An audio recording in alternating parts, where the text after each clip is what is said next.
Assalamualaikum warahmatullahi wabarakatuh.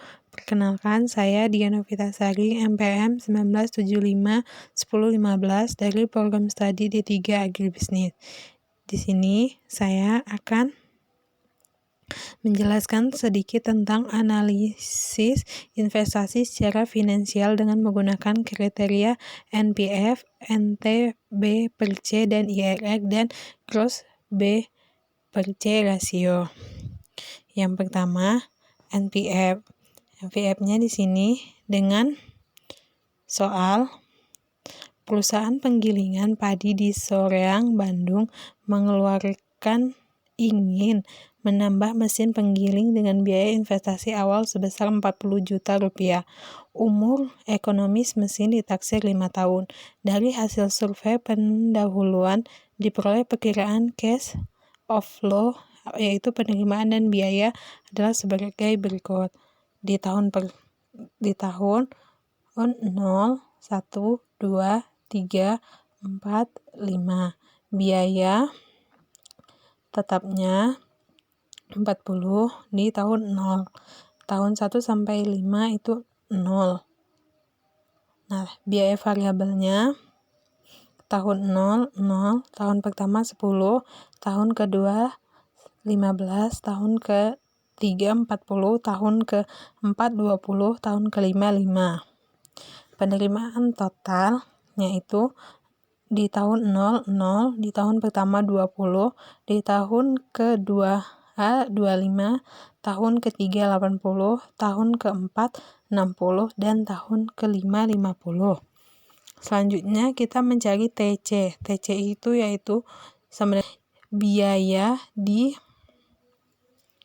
ditambah dengan biaya variabel, mendapatkan di tahun 0 40, tahun ke-1 10, tahun kedua 15, tahun ketiga 40, tahun ke-24, dan tahun ke-5 5.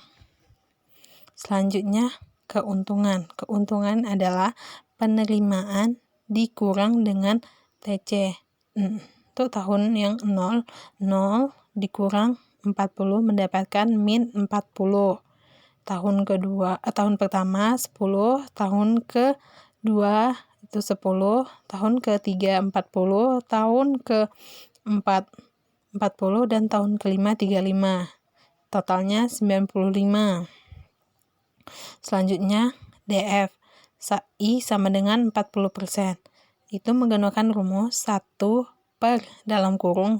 min 0,4 dikali tahun 0 sampai tahun ke-5. Itu untuk yang 0. Nah, untuk tahun ke-1 itu dari dihitung yang B-nya, yang tahunnya dari tahun 1 sampai tahun ke-5 dan seterusnya. Nah, hasil dari BFI 40% di tahun 0 itu mendapatkan 1,00. Selanjutnya kita akan mencari present value. Nah, untuk present value-nya itu adalah T, yaitu adalah keuntungan dikali dengan DFI sama dengan 40%.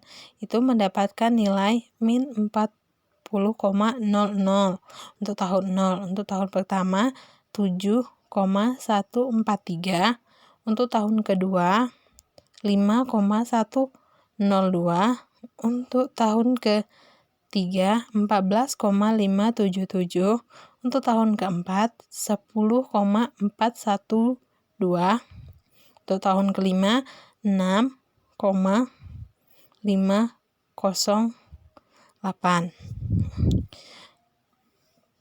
Nah, dijumlahkan dari tahun 0 sampai tahun ke-5 mendapatkan present value-nya mendapatkan total 3,742. Nah, inilah yang dinamakan dengan nilai NPF, yaitu 3,742. Kesimpulannya yaitu berdasarkan hasil perhitungan NPF maka diperoleh 3,742 juta, yang berarti bahwa NPF lebih dari 0, maka perusahaan tersebut layak untuk dikembangkan di masa yang akan datang. Selanjutnya di sini kita akan membahas tentang gross B per C rasio. Dimana kan tadi kita sudah mencari nilai di NPF, kita sudah mencari sampai nilai present value. Selanjutnya kita mencari nilai B.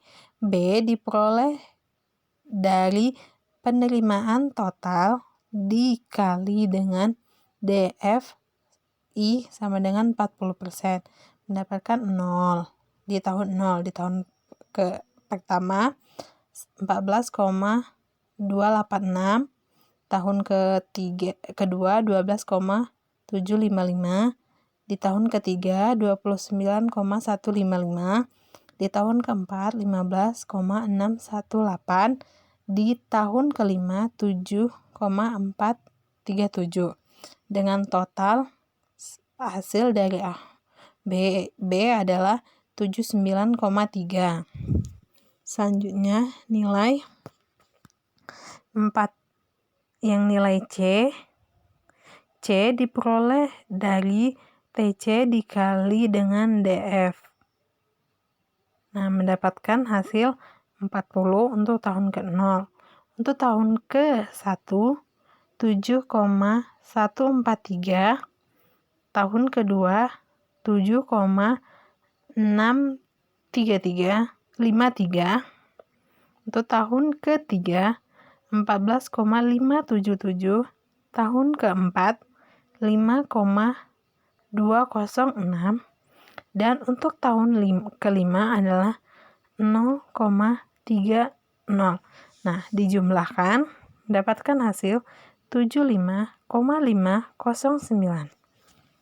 Selanjutnya, gross B per C. Nilai B-nya tadi sudah kita ketahui, nilai jumlah B-nya 79,3 dibagi nilai C yaitu 75,509.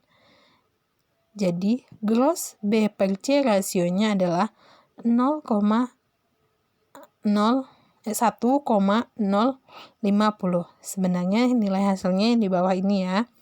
Nah, kita sederhanakan menjadi 1,050.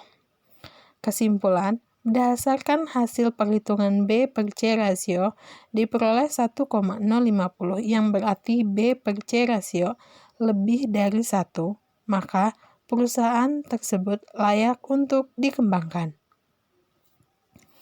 Selanjutnya, tentang net BC per rasio, di mana nilai net BC per rasio ini adalah nilai NPF yang positif dibagi dengan nilai jumlah nilai NPF yang negatif. Nah, untuk nilai yang positif sendiri, itu kita peroleh dari present value tahun ke-1 sampai dengan tahun ke-5, yaitu mendapatkan jumlah 43,742. Sedangkan untuk nilai C-nya yang negatif yaitu min 40. Nah, jadi net BC per rasio memperoleh nilai 1,094. Kesimpulannya, berdasarkan hasil perhitungan net BC per rasio, maka diperoleh 1,094, yang berarti bahwa perusahaan tersebut layak untuk dikembangkan. Selanjutnya, NPF. Selanjutnya IRR. Untuk nilai IRR ini kita sama menggunakan soal yang tadi, hanya ditambah dengan nilai DFI sama dengan 45%. Sama untuk mencari nilai I sama dengan 45% sama dengan mencari nilai I sama dengan 40%. Yaitu di mana rumusnya 1 dibagi dalam kurung 1 min 0,45 dikali dengan tahun. Nah, untuk mencari nilai PF, mencari nilai PF-nya yaitu sama Untuk mencari nilai VF-nya adalah keuntungan dikali dengan DF yang I-nya sama dengan 45%. Nah, di sini kita ketemu nilai NPF dari DF 1/1 sama dengan 45%, yaitu min 0,717. Nah, untuk rumus IRR sendiri adalah sama dengan I plus ditambah NPF plus dibagi NPF plus min NPF min dikali I min dikurang I plus. IRR sama dengan 0,40 ditambah 3,742 per 3,742 min dalam kurung min 0,717 dikali 0,45 min 0,40. Itu mendapatkan hasil 44% secara manual. Nah, untuk secara komputer, IRR ini menggunakan rumus sama dengan IRR dikali IRR buka kurung, yaitu tahu ini keuntungan dibagi dengan 45%, mendapatkan hasil sama, yaitu dengan 44%. Sekian presentasi yang dapat saya sampaikan. Saya akhiri. Wassalamualaikum warahmatullahi wabarakatuh.